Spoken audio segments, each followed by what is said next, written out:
한국말 중에서 맥이 빠진다라는 뜻을 여러분 아시는지요? 맥 빠진다. 아이고, 메가리가 없어. 뭐 그런 말씀 들어보셨을 거예요. 주로 언제 이런 뜻을 쓰냐면 어린아이가 이제 소풍을 가려고 밤새 이제 설레이는 마음으로 기대하고 잠들었는데 다음날 깨고 나니까 비가 오는 거예요. 학교로부터 어, 비가 왔기 때문에 다들 가방 메고 학교로 나오라는 홍보를 받았어요. 이때 이 아이는 맥이 빠졌을 겁니다. 예, 정말 맥이 풀리는 거죠. 또 어떤 분은요, 아주 소중한 사람이고 아주 힘이 되는 사람을 먼저 떠나보내게 돼요. 그 사람이 안타깝게도 죽었다는 소식을 듣게 되면, 그러면 그 사람을 참으로 많이 의지했기 때문에 맥이 그만 팍 빠지고 말 거예요. 이럴 때 우리는 맥 빠진다라고 얘기를 하는데, 오늘 성경 4장 1절에서도 맥 빠진다라는 말을 이렇게 하더라고요. 맥이 풀리다라는 말을 하게 되는데, 그 내용은 우리가 지난주 3장 말씀을 했거든요.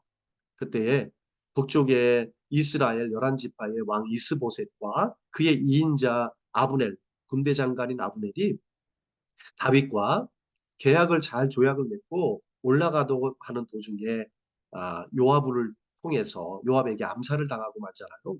그리고 그 장례를 성대하게 이제 치러지게 되고, 이제 오늘 말씀 4장 1절은 이제 북쪽에 있는 이스라엘 왕의 이스보셋이 아브넬이 죽었다는 소식을 듣고 그냥 힘이 빠집니다. 거기서 맥이 풀렸다는 말이 나오는데요. 오늘 말씀 한번 읽어보도록 하겠습니다. 네, 1절입니다. 시작. 사울의 아들 이스보셋은 아브넬이 헤브론에서 죽었다함을 듣고 손에 맥이 풀렸고 온 이스라엘이 놀라니라. 아멘. 여기서 보니까요, 맥이 풀렸다라는 말을 제가 성경에서 찾아보니까 여기서 보니까 손에 맥이 풀렸대잖아요. 그러니까 여호와의 손이 이렇게 성경에 많이 나와요. 여호와의 손, 하나님의 손으로 나를 구원하소서. 또 이 손, 저들을 너희 손에 붙였도다. 이렇게 하면서 손에 대한 내용이 많이 나오고요. 근데 보니까 손이 하나님의 능력을 말합니다. 근데 손에 맥이 풀렸다는 것은 그 능력이 풀려졌다는 얘기예요. 그러니까 우리나라 말은 우리가 어느 정도 이해를 하지만 성경에서 나온 말은 이 영어와 비슷합니다. 보니까 NIV 성경에 이렇게 나와 있어요. He lost courage. 그는 용기를 잃었다라고 말을 합니다. 예, 이스보셋은 자기를 왕으로 세웠던 아브넬이 죽자 그만 힘이 빠지고 용기가 풀려지게 됐다는 거예요. 자, 여러분 성도님들 중에서 하나님을 의지하지 않을 때 일어나는 현상 중에 하나가 뭐 이런 뭔지 아세요? 쉽게 좌절한다는 거예요. 쉽게 맥이 풀리는 거예요. 쉽게 맥이 풀리고 좌절한다는 것은 뭐냐면 환경의 변화에 대해서 매우 민감하다는 뜻입니다. 민감한 거예요.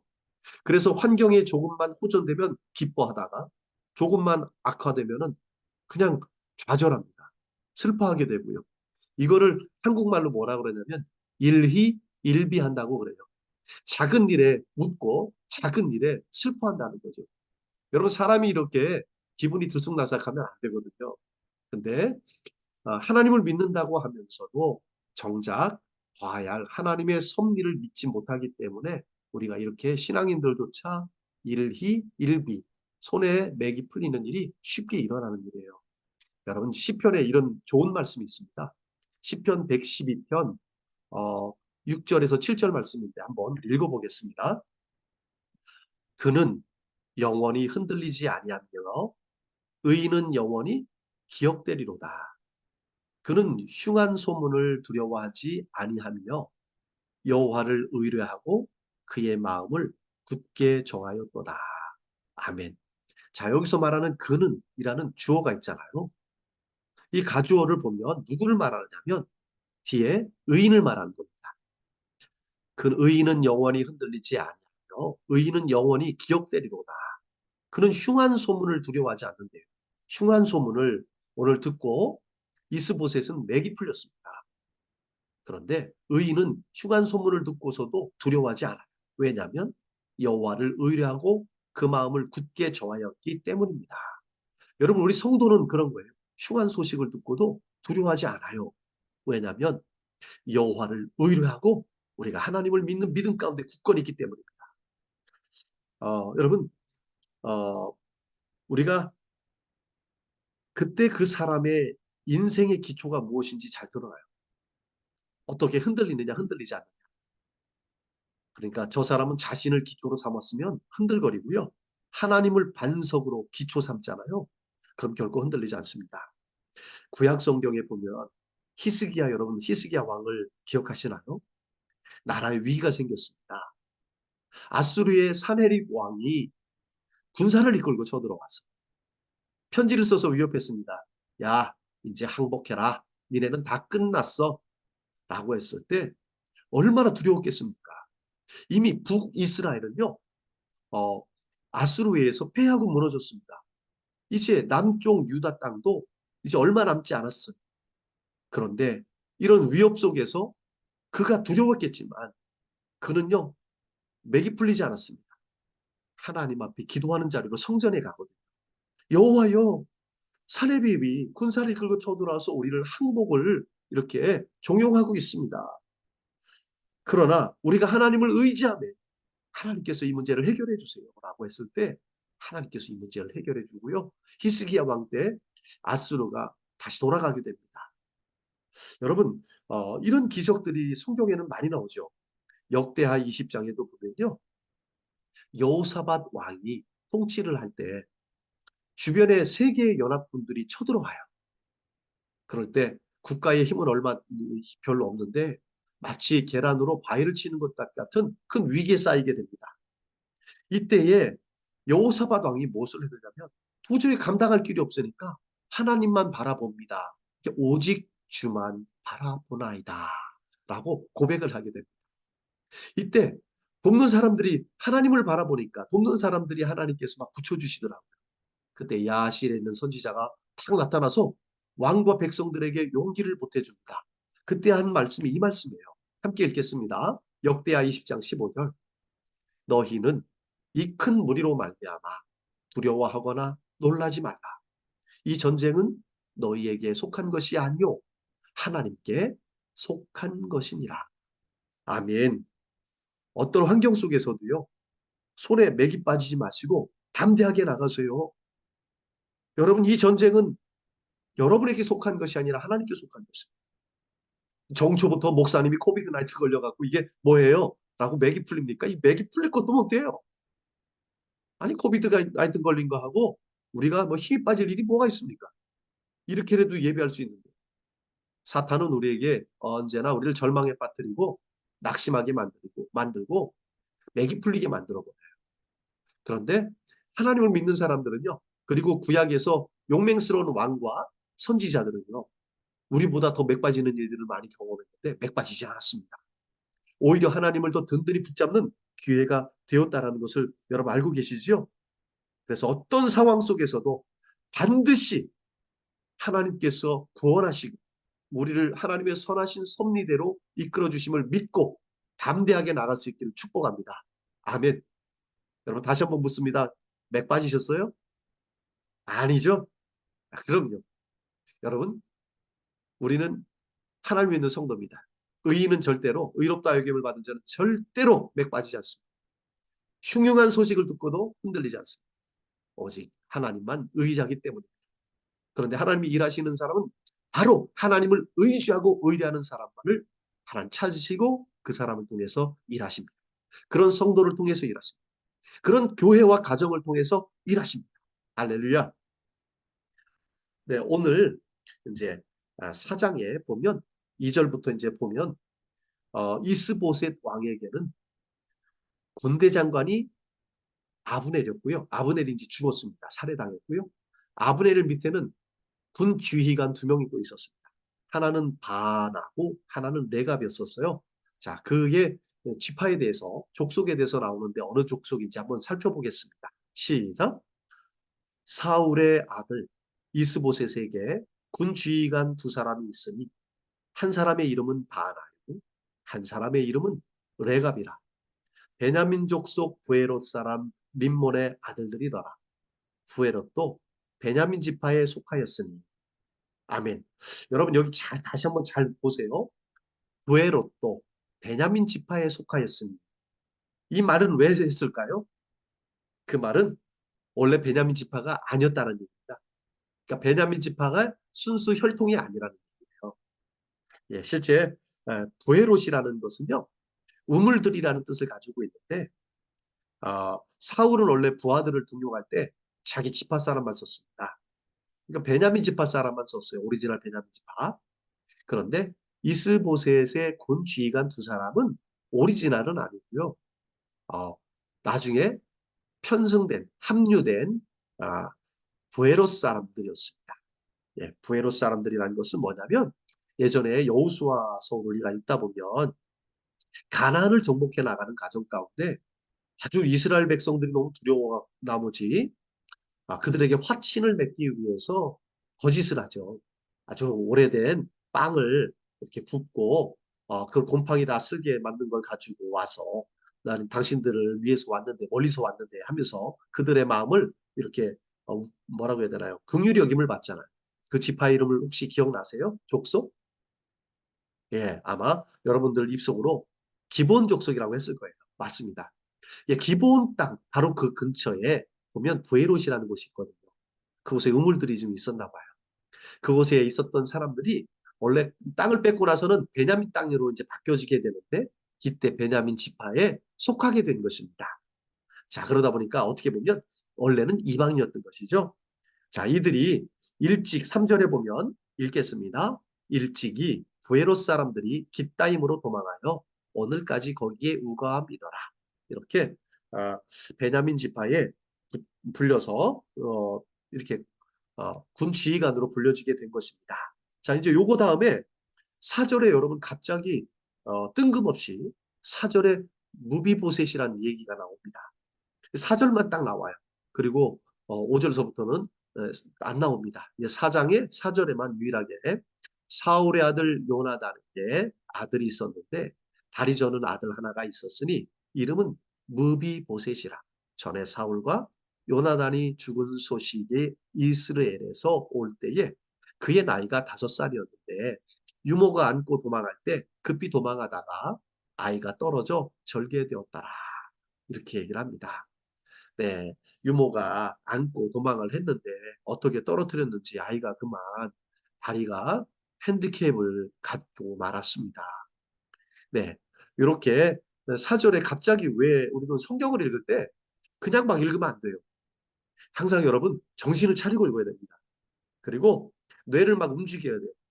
왜 그렇지? 왜 갑자기 4절에 뜬금없이 사울의 손자 요나단의 아들 무비보셋이 나왔을까? 그리고 다 안 나와요. 왜 그럴까? 여러분 두 가지 측면이 있어요. 하나는 사울의 집안에 비참한 종말을 그대로 드러내는 거예요. 그러니까 무슨 얘기냐면 3장에 보면 다윗은 점점 강하여 가고 사울의 가문은 자손은 점점 약하여 간다라고 말이 나왔습니다. 예, 이것을 보여주는 것이죠. 사울은 점점 약해져 가고 있는데 사울과 전쟁터에 나가서 세 아들이 다 죽어요. 목이 잘려 죽게 되고요. 또 이스보셋도 이제 오늘 말씀에서 있지만 또 죽게 될 것입니다. 그리고 요나단의 그 아들은요. 어린 나이에 도망을 가다가 떨어져 다리가 절개되어서 그만 핸디캡을 얻고 말았습니다. 이렇게 사울의 가정이 점점 약하여 가고 있다는 것을 보여주는 거예요. 또 한 가지 이유는 뭐냐면 다윗이 요나단과 약속을 한 거 여러분 기억나시죠? 서로의 가정을 지켜주기로 했습니다. 그래서 이 요나단의 아들이 있다는 것을 성경에 보여주고 나중에 다윗이 그 약속을 지키겠죠? 그건 이제 다음에 나옵니다. 그때 살펴보기로 하고요. 이렇게 갑자기 등장했다는 거예요. 성경 읽을 때도 이렇게 하나씩 생각을 해보고 왜 그럴까 하면 다음 성경 읽을 때 굉장히 재밌어집니다. 그리고 성경을 보는 눈이 깊어져요. 자, 우리 다음에는 5절, 6절을 이렇게 보면서 여러분 이스보셋이 낮잠을 자는 패턴이 있더라고요. 그래서 볕이 쬐을 때면 아마도 약 점심 먹을 그 시간이나 점심 먹고 난 이후에 그 오후의 시간을 말하는 거예요. 근데 그 시간에 낮잠을 잤다는 걸 알 수 있겠죠? 5, 6절을 한번 읽어보겠습니다. 시작. 부에롯 사람 림몬의 아들 레갑과 바하나가 길을 떠나 볕이 쬐을 때쯤에 이스보셋의 집에 이르니 마침 그가 침상에서 낮잠을 자는지라. 레갑과 그의 형제 바하나가 밀을 가지러 온치하고 집 가운데로 들어가서 그의 배를 찌르고 도망하였더라. 네, 오늘 말씀을 보면 여러분, 어, 사람이 피곤하면 낮에 낮잠을 잘 수 있어요, 없어요? 있죠. 그런데 잘 보면 여기서 레갑과 그의 형제 바하나가 왜 왔겠습니까? 우연이 아니란 얘기예요. 죽이려 온 거죠. 왜냐하면 다윗에게 그 승전의 소식을 들어서 상이라도 좀 받을까 하는 거예요. 자, 쉽게 말하면 우리나라 말로 말을 갈아타는 것입니다. 주인을 갈아타는 거죠. 네, 그래서 그를 죽이려고 계획을 하고 있는데, 자, 언제 갔습니까? 그가 낮잠 자는 때. 이것은요, 그냥 어느 순간 우연히 낮잠 잔 게 아닙니다. 낮잠 자는 패턴을 알고 있었던 거예요. 패러를 알고 있었던 거죠. 그러니까 이스보셋 왕은 요쯤 돼서 낮잠을 자는구나 하는 거예요. 그래서 철저하게 그 둘이 계획을 하고 그의 배를 찌르고 그리고 그의 목을 잘라서 다윗에게로 도망가는 장면이 나오게 됩니다. 여러분, 이것을 보면서요, 저는 이렇게 생각을 합니다. 여러분, 습관적으로 여러분들이 잠을 자는 건 위험합니다. 저녁에 자는 거야. 누가 뭐라고 그랬어요? 습관적으로 바쁘게 일할 사람이 낮잠 자는 것은 그렇게 좋지는 않아요. 여러분, 어, 영성이요. 우리가 깨어야 있을 때가 있고, 깨어서 기도해야 될 때 습관적으로 잠들어 버리면 누구의 침투를 받겠습니까? 마귀의 침투를 받게 됩니다. 그래서 여러분, 영성이 습관적으로 잠드는 일이 없도록 말씀과 기도로 꼭 깨어 있으시기를 축복합니다. 아멘. 이 둘은 이스보셋의 집에 낮잠을 잘 때 몰래 잠입해서 목을 자르고 도망하여 헤브론에 있는 다윗 왕에게 이스보셋의 머리를 드립니다. 자, 우리 8절 말씀 한번 읽어보겠습니다. 시작. 헤브론에 이르러 다윗 왕에게 이스보셋의 머리를 드리며 아뢰되 왕의 생명을 해하려 하던 원수 사울의 아들 이스보셋의 머리가 여기 있나이다. 여호와께서 오늘 우리 주 대신 왕의 원수를 사울과 그의 자손에게 갚으셨나이다 하니. 아멘. 여호와께서 오늘 우리 주 대신 왕의 원수를 사울과 그 자손에게 갚으셨나이다. 이렇게 말을 하고 있어요. 참, 성경을 보다 보면 속상할 때가 있습니다. 그건 뭐냐면, 아니, 여호와의 이름을 불러서는 안 될 사람들이 부르는 거예요. 아니, 지금 자기 멋대로 왕을 죽이고, 그거는 뭐 반역한 거 아니에요. 그러고 나서 이게, 다윗은 오히려 좋아하겠지 하면서 다윗에게 가갖고는 이렇게 얘기를 하는 거예요. 여호와께서 왕의 원수를 사울과 그의 손에 갚으셨나요? 라고 이렇게 얘기를 하는 것이죠. 여러분, 가끔 보면 불법을 저지르고서 그것을 하나님이 하신 것처럼 둘러대는 사람들이 있습니다. 이건 뭐라면 십계명에 있는 것처럼 여호와의 이름을 망령되이 일컫는 자들이 속하는 거죠. 우리도 이거 정말 조심해야 돼요. 그냥 내가 정말 하나님께서 좋은 일들을 하셨을 때, 야, 정말 하나님께서 여호와께서 이렇게 은혜 주시려고 하셨나 봅니다 하면 얼마나 좋아요. 이거 말도 안 되게 누가 봐도 아무것도 아닌데 그냥 자기 편에 맞춰서 자기를 좋게 해석하기 위해서 여호와 이름을 함부로 이렇게 꺼낸다면 그거는 여호와 이름을 망령되이 일컫는 일이 될 수 있습니다. 그거는 분명히 죄가 됩니다. 그러니까 죄 없다 하지 않겠다라고 말씀하셨으니까 우리가 필히 조심해서 사용해야 될 부분입니다. 베드로전서에 보면 우리가 하는 일을 주께서 하듯이 하라고 했습니다. 그건 무슨 얘기냐면 나쁜 짓을 해놓고 주께서 하듯이 하는 게 아니라 남들에게 손해보고 기꺼이 그들을 위해서 더 헌신해주고 기꺼이 그들을 위해서 더 베풀어줬을 때 아니 당신은 어떻게 이런 일들을 우리에게 해줄 수 있습니까? 할 때 그때 주님께서 이렇게 하라 하셨습니다. 주님께서 이런 삶을 살라고 하셨습니다. 이렇게 주님을 자랑하라고 말씀했는데 이거 엉뚱하게 자기가 피해갈 길을 잘못해놓고 그것을 감추려 하기 위해서 하나님께서 하라고 했습니다 하면서 하나님을 자기의 어떤 어, 그 불리함을 해결하는데 사용하는 그런 못된 행동을 우리가 할 때가 있습니다. 철저하게 그것은 죄가 됩니다. 그래서 우리가 이 말씀을 통해서 이제 그런 일이 없어야 되겠습니다. 여러분 다윗의 입장에서 이제 한번 카메라를 돌려볼게요. 다윗이 이 소식을 딱 들었을 때 아유 뭐 저 고민을 좀 해보니까 좋을 수도 있겠다는 생각이 듭니다. 야 이거 손 안 들고 코 풀게 생겼네. 왜냐하면 다 얘네들이 해결해 줬으니까요. 다 죽여놨으니까 이제 왕이 되는 건 이제 뭐 시간 문제겠다. 이렇게 좋게 생각할 수도 있는데 여러분 하나님은 우리의 마음과 중심을 보십니다. 외모를 보시지 않아요. 중심을 보십니다. 이걸 기뻐했다간 다윗은요 하나님 앞에 아마 징계를 당했을 거예요. 오늘 우리도 마찬가지입니다. 우리도 마음의 자세를 바로 해야 돼요. 하나님 마음을 다 보고 계시거든요. 그래서 우리 11절 말씀 함께 보도록 하겠습니다. 시작. 하물며 악인이 의인을 그의 집 침상 위에서 죽인 것이겠느냐. 그런즉 내가 악인의 피 흘린 죄를 너희에게 갚아서 너희를 이 땅에서 없이 하지 아니하겠느냐 하고. 예, 그리고 나서 이 둘을 상을 주지 않고 죽여버립니다. 이건 매우 중요한 처치예요. 왜냐하면 만약에 레갑과 바나를 죽이지 않고 상을 줬다고 해봐요. 그러면 다윗은 폭력과 암살을 인정해주는 불의한 왕이 되는 것입니다. 그러므로 왕이 될 수는 있지만 백성들의 신뢰를 잃어버리게 되고요. 오늘 성경을 읽는 우리는 이 독자들은 얼마나 실망하겠습니까? 또 다윗을 누가 불렀습니까? 하나님이 불렀죠. 하나님은 얼마나 실망하셨겠습니까? 사울왕을 불러놓고 하나님 얼마나 속상해하셨습니까? 그런데 다윗마저 그렇게 한다면 하나님 얼마나 속상했을까요? 그러나 다윗은 이래 편협하지 않고 정의롭게 처단을 했습니다.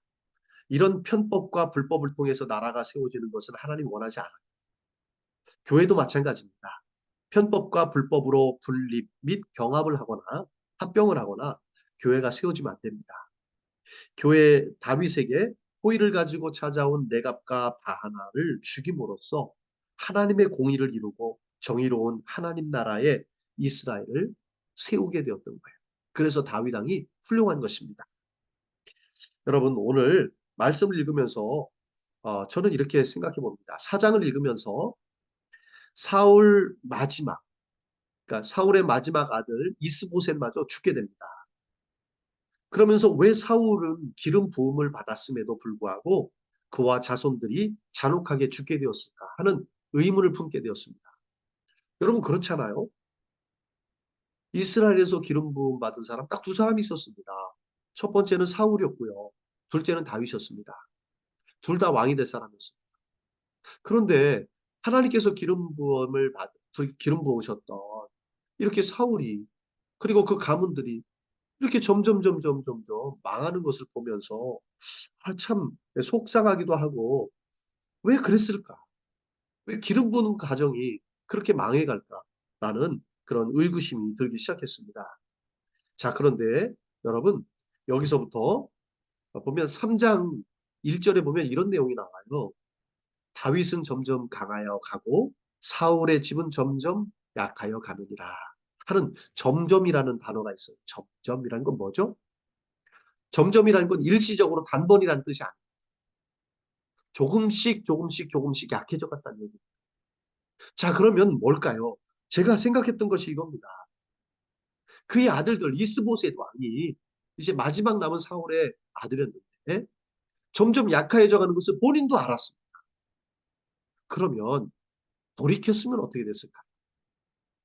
하나님 앞에 회개하고 돌이켰으면 어떨까요? 이제 하나님만을 잘 붙잡으랍니다. 하나님 우리 가문 우리 아버지가 잘못했을지라도 나는 이제 하나님만 의지할 것입니다. 우리 가문을 살려주세요. 했으면 여러분 어떻게 했을까요? 하나님이 이제 늦었다 이놈아 하고 딱 아니야 너는 망할 거야 하면서 그랬을까요? 저는 그러지 않았을 거라고 생각합니다. 사울에게 점점 약하여 가고 또 그것을 사울이 왕이 느꼈어요. 그런데 사울은 블레셋이 쳐들어온다는 소식을 듣고 겁이 나서 어떻게 했냐면 하나님을 찾는 자리에 나가지 않고요. 신접한 여인을 찾으러 가서 점을 보러 갑니다. 그러니 하나님께서 가만히 놔두겠는데 여러분 이걸 잘 기억하세요. 우리가 하나님을 떠나가면 일시적으로 망하는 것이 아니라 보니까 하나님 사랑하시기 때문에 점차적으로 약하게 만듭니다. 이건 사랑의 사인이에요. 징계의 사인이죠. 그러면 이때 돌이켜야 되는데 미련하게 오히려 돌이키지 못하고 점점 엉뚱한 짓을 해나가는 거예요. 그러다가 멸망을 당한다라는 것입니다. 여러분, 오늘 우리는 좀 지혜로웠으면 좋겠어요. 오늘 말씀 저는 이걸로 마무리하려고 합니다. 어, 아까 이스보셋이 4장 1절에 맥이 풀려졌잖아요. 손에 맥이 풀려졌다. 용기를 잃었다라고 말합니다. 여러분, 그건 그가 무엇을 기초로 삼았는지 알고 있겠죠? 자기 자신을 기초로 삼아요. 적어도 하나님을 빙자하고 하나님의 이름을 부르며 하나님 앞에 기도하는 삶을 살았던 이스보셋이고 또 사울도 그랬습니다. 그런데 그들은 형식적으로 신을 모셨던 것이지 여호와를 섬겼던 것이지 진심으로 환난과 어려움과 모든 인생의 어려움 속에서 아무것도 눈에 깜깜하게 보이지 않는 그런 상황 속에서 하나님은 없었습니다. 여러분, 의인은 하나님을 의지합니다. 주변에 일어나는 일들 일희일비하지 않아요. 왜 이런 일들이 자꾸 일어나지? 하면서 막 주저앉거나 그러지 않아요. 그건 악인들이 그러는 거고, 그거는 바람에 흩어지는 겨와 같은 믿음 없는 사람이 그런 거고요. 진짜 하나님 앞에 구원받고 선택함을 받은 사람은 잠시 속상할 수는 있을지 몰라도 곧 다시 일어나 내가 믿는 여호와 하나님, 나를 지금까지 인도해 주신 하나님, 그 하나님의 은혜로 나를 이끄시고 또 지금도 이끌고 계시며 영원까지 나를 인도하여 주실 것입니다. 라고 믿는 믿음으로 서 있는 거예요. 그게 의인이고 그게 성도의 모습이에요. 자, 아까 시편 112편 6절에서 7절 말씀 함께 우리 읽으시고 우리 오늘 말씀 마치도록 하겠습니다. 시작. 그는 영원히 흔들리지 아니하며 의인은 영원히 기억되리로다. 그는 흉한 소문을 두려워하지 아니하며 여호와를 의뢰하고 그의 마음을 굳게 정하였도다. 아멘. 네, 여러분, 우리가 하나님을 의지하고 있는 성도입니다. 여러 가지 해보려고 하는데 뜻대로 되지 않는 일들과 사건과 사고들이 터진다고 해서 맥이 빠지십니까? 우리가 뭐 하나님 없는 사람입니까? 아니죠. 하나님의 은혜로 여기까지 왔습니다. 그 은혜로 여러분을 붙들고 하나님께서 저 천국까지 인도해 주실 것입니다. 그러니 우리가 맥이 빠질 일이 뭐 있어요? 하나님의 섭리가 있어요. 그리고 이 전쟁은 우리 게 아니라 여호와의 것입니다. 반드시 승리합니다. 하나님의 선하심을 믿으십시오. 하나님의 선하신 섭리를 믿으십시오. 감사하며 오늘도 기쁨으로 이 새해를 시작할 수 있는 우리 소망계 성도님들, 우리 자녀들 되길 축복합니다. 아멘. 기도하시겠습니다. 하나님 아버지 감사합니다. 오늘도 하나님께서 인도하여 주셔서 귀한 말씀으로 우리가 함께 은혜를 나눴습니다. 하나님, 우리가 어떤 상황이 와도 흔들리지 않게 하시고 맥이 풀려서 주저앉는 일이 없게 하여 주옵소서. 믿음 없는 사람같이 행하지 않게 하시고 우리에게 믿음을 주셨으니 곧 믿음이 작동하게 하여 주셨어. 오늘도 그런 가운데 그러할지라도 알 수 없는 일이 일어날지라도 절망적인 일이 일어날지라도 감사하게 하시고 찬송하게 하시고 믿음으로 승리하게 하여 주시옵소서. 예수님의 이름으로 기도합니다. 아멘.